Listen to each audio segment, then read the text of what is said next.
Wakely and Rossington put Northants in charge at the end of day one.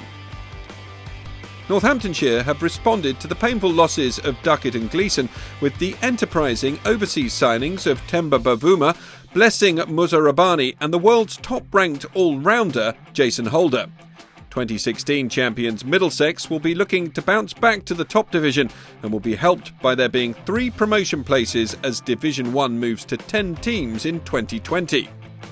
Northamptonshire made a very watchful start against Middlesex's much-vaunted pace attack before Newton fell LBW to Merthyr for 7 in the 14th over. Vasconcelos and Wakely counter-attacked, taking a particular liking to Finn, before Vasconcelos edged through to the keeper, with Merthyr picking up his second wicket of the day. Wakely was joined by Cobb, but not for long, as he fell for 9 not long after lunch. Merthyr picking up another wicket, Roland Jones with the catch this time. Wakely continued to lead from the front, bringing up his 50 in a partnership with Richard Keogh. All that before perishing to a loose shot in the evening after getting to a well-made 76. Keogh fell for 46, giving Stephen Finn his first wicket of the season and bringing West Indies captain Jason Holder to the crease. He crashed his second ball to the boundary. Finn conceded 3 boundaries in an over, 2 of them to Rossington, who brought up his 50 from 57 balls in the following over. Rossington eventually perished for 67 to give Roland Jones his first wicket in a year. But Holder soldiered on to make it Northamptonshire's day as they finished on 310 for 6. Northamptonshire have Middlesex on the ropes. Northamptonshire showed excellent patience and resilience to frustrate Middlesex's highly rated pace attack on day one.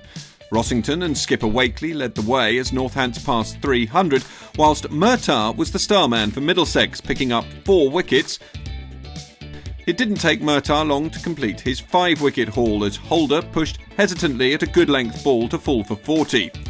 Proctor and Wood dug in well to post a 50 partnership before Wood fell to give Finn his second wicket.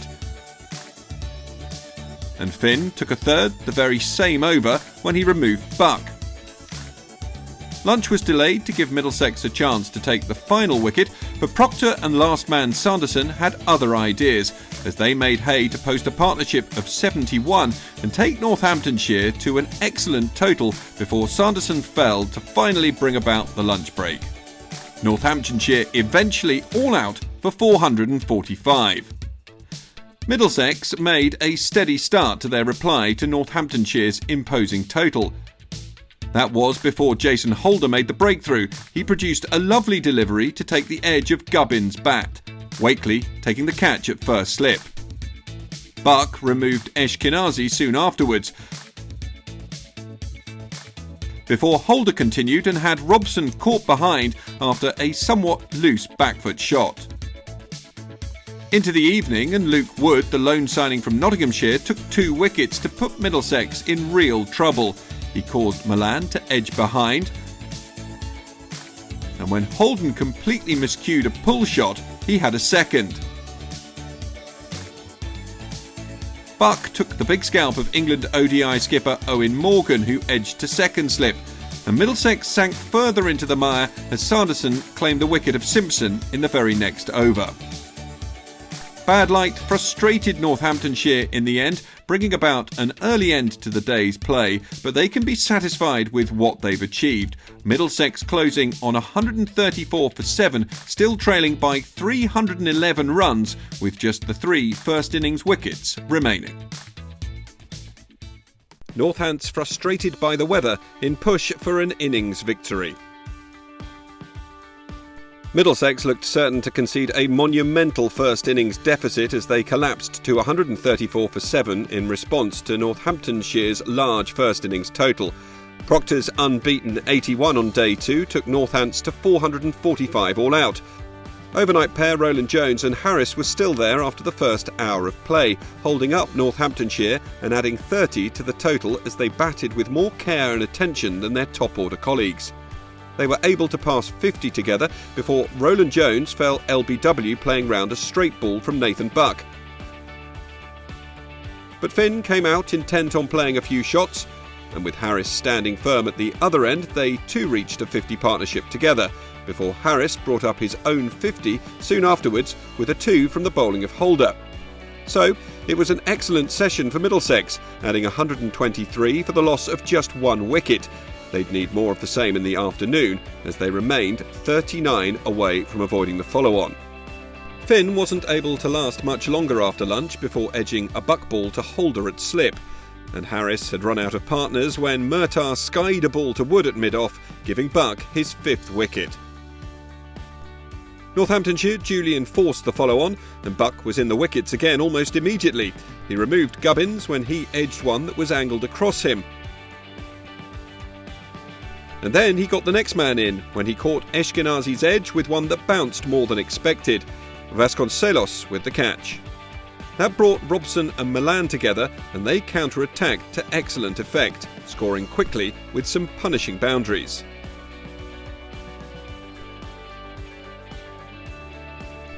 An early tea was called when the rain came, and Middlesex at 45 for 2. And after a prolonged break, Robson and Malan picked up where they'd left off, pushing the rate with a succession of further boundaries. Robson brought up the 50 partnership with a late cut, and after several more 4s from Malan, he reached his 50 from 60 balls, and the 100 partnership was also passed. Unfortunately, bad light brought an early end to play not long afterwards, but Malan and Robson had produced an excellent partnership, which meant Middlesex now only needed 65 to avoid an innings defeat. How long they could remain together on day 4 could well dictate the result of this game. Malan finds form to help Middlesex to a draw at Northants. Former England men Robson and Malan led the rearguard action after their Middlesex side were forced to follow on day 3 against Northamptonshire. Earlier in the day, Harris and Finn had held Northants up with the bat before Nathan Buck's 5-wicket haul helped the home side dismiss Middlesex for 271. 2 more scalps for Buck reduced them to 10 for 2 in their follow-on, but Robson and Malan's unbeaten 99-run partnership meant that their side had a good chance of forcing Northamptonshire to bat again, though they remained 65 runs behind. Dawid Malan signalled he was in the mood for a big score with a textbook cover drive off Buck in only the 2nd over of the day. But Robson was gone soon afterwards when Buck extracted some extra bounce from the pitch and Holder took the catch. Holden came out and played a couple of authoritative pulls off Holder, and Malan and Holden were relatively untroubled in bringing up the 50 partnership from 129 balls. Middlesex eventually reaching the lunch interval 176 for 3 after a highly satisfactory morning's work, Malan looking in excellent nick for his 79 not out. A string of boundaries from both batsmen were able to push Middlesex beyond the 200 mark, and soon afterwards Malan was able to complete a brilliant century from 179 balls, a perfect captain's knock to steer his side away from trouble. Malan then brought up the 100 partnership with a steepling 6 off the bowling of Rob Keogh, and Holden reached his own 50 in the next over. That was as good as it got for Holden though, when he was caught by the wicketkeeper of Keogh with more than a little help from the man at silly mid-off. That dismissal brought England one-day captain Eoin Morgan to the crease, and he and Malan began to up the run rate with regular boundaries.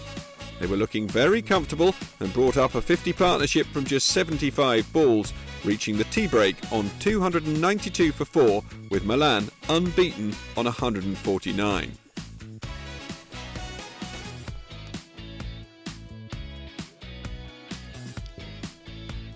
Malan duly reached his 150 when he guided a ball into the offside in the evening session.